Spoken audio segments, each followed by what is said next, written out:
Bismillahirrahmanirrahim. Assalamualaikum warahmatullahi wabarakatuh. Wahai anak-anakku, murid-muridku yang senantiasa dirahmati oleh Allah Subhanahu wa Ta'ala, marilah kita lanjutkan pelajaran kita ngaji belajar urip. Kali ini kita membahas mengenai tanah suci.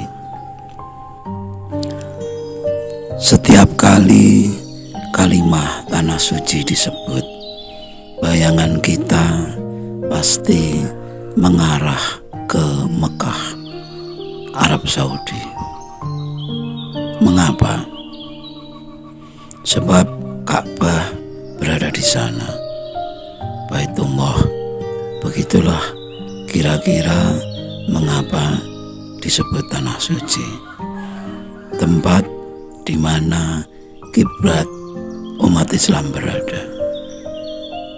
Akan tetapi, benarkah di sana tanahnya suci? Bila tanah suci, apakah itu berarti mereka yang tinggal di sana juga suci?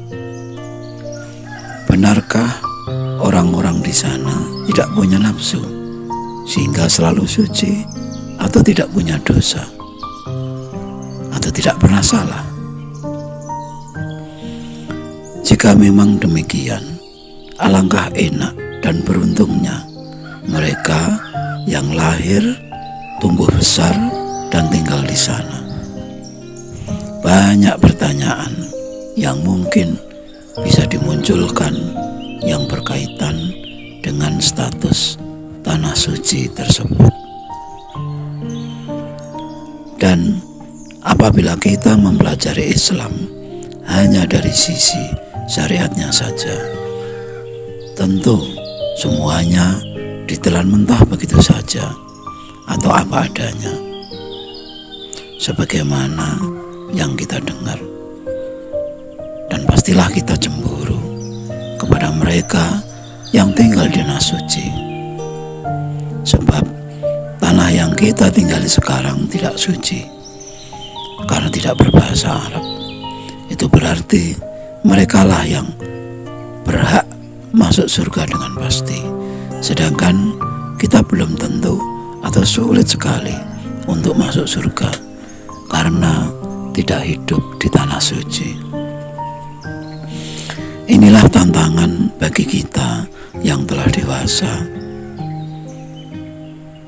untuk mencari jawaban atas pertanyaan-pertanyaan seperti tersebut di atas. Tanpa memahami hakikat atau bahkan makrifat, pastilah semuanya menemui jalan buntu.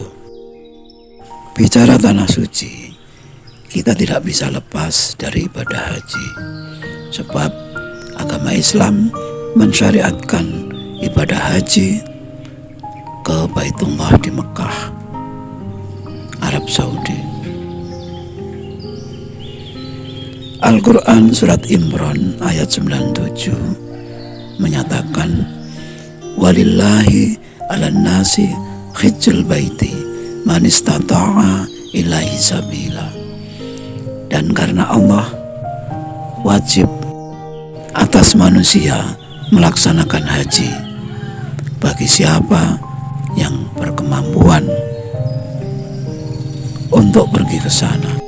Ayat ini menjelaskan kepada kita bahwa haji adalah kewajiban bagi umat manusia yang memiliki kemampuan. Siapapun yang merasa manusia wajib untuk berhaji. Mengapa? Sebab haji adalah tamu Allah. Sebagaimana yang kita ketahui bahwa tamu adalah orang yang datang ke rumah kita dan tentunya bertemu dengan kita.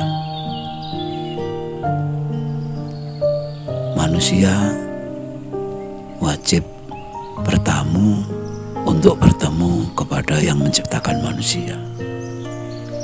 Oleh karena itu, sebenarnya haji adalah kewajiban bagi semua manusia, bahwa manusia harus mengenal Tuhannya. Tamu Allah adalah orang yang datang ke rumah Allah atau Baitullah untuk bertemu dengan Allah. Tujuan bertamu adalah untuk bertemu. Bila bertemu, kita harus ke rumahnya. Sedangkan untuk bertemu bisa di mana saja.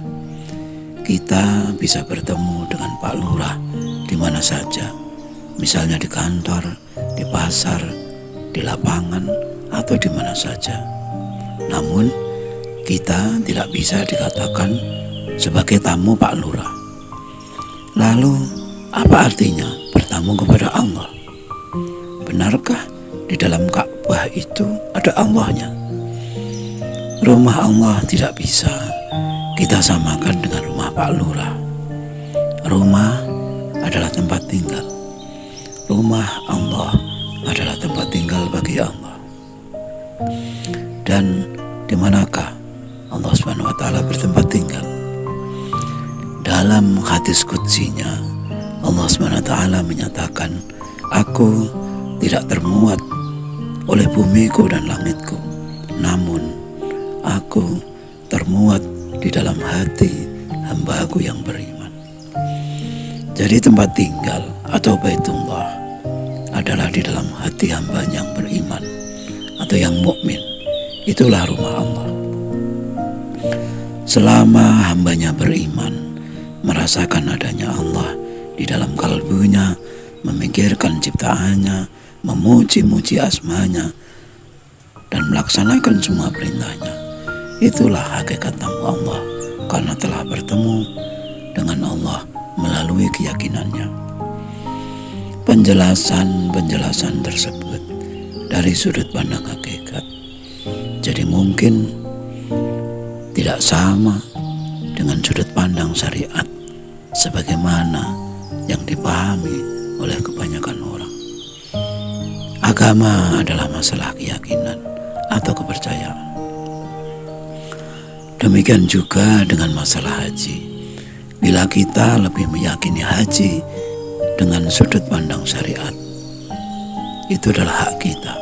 Itu artinya bila kita ingin bertemu Allah, harus pergi ke Mekah, Arab Saudi, menunggu bulan haji, mengurus paspor, visa, dan harus mengundang para tetangga sebagai pemberitahuan bahwa kita akan bergelar haji. Sedangkan bila kita lebih meyakini haji dari sudut pandang hakikat, maka untuk bertamu kepada Allah cukuplah kita ke diri, artinya ke dalam diri sendiri, sebab Tuhan ada di dalam keyakinan kita sendiri. Bila kita hajinya secara hakikat, kita tidak perlu jauh-jauh pergi ke Arab Saudi. Tidak usah harus mengeluarkan banyak uang. Namun kita juga harus sadar bahwa kita tidak memperoleh gelar haji. Kita tidak akan mendapatkan panggilan Pak Haji, dan sudah barang tentu tidak terlalu dihormati di masyarakat. Wahai anak-anakku, murid-muridku, setelah kita mengetahui perbedaan haji secara syariat dan hakikat, semuanya berpulang kepada kita. Bila kita adalah orang yang terkenal, banyak uang dan berkuasa, haji secara syariat lebih cocok, sebab setiap keberangkatan dan kepulangan haji selalu identik dengan syukuran, suguhan, pesta, dan kemewahan. Dan tentu hal itu sangat membanggakan. Telah terbayang kehormatan kita di mata masyarakat dengan gelar baru, bahkan tak jarang diganti nama baru yang lebih islami. Sedangkan bagi kita yang miskin, tentu saja haji secara hakikat lebih cocok, dengan risiko tetap tidak memperoleh gelar baru atau kehormatan baru. Dan khusus bagi para panitia, para penyelenggara haji, agen travel, biro-biro haji dan sebagainya. Tentu saja mereka akan cemas. Bila paham haji secara hakikat atau hakikat haji terus disebarkan, terus diumumkan, bisnis mereka akan terganggu. Namun mereka tidaklah perlu khawatir, sebab Al-Quran sendiri telah menyatakan bal tu'thirunal hayatad dunya wal akhiratu khairum wa abqa. Tetapi kalian semua lebih suka hal-hal duniawi, sedangkan akhirat itu lebih baik dan abadi. Itu artinya paham haji hakikat tetap tidak akan laku, tetap tidak menarik, karena tidak bergelar dan hanya cocok bagi yang miskin. Masalah mabrur atau tidak, biarlah hanya Tuhan yang tahu. Sekian dulu wejangan-wejangan Eyang. Mohon maaf atas segala kekurangan dan semoga selalu bermanfaat. Marilah berdoa bersama. Ya Allah, mudahkanlah jalan pengabdian kami kepadamu. Amin. Wassalamualaikum warahmatullahi wabarakatuh.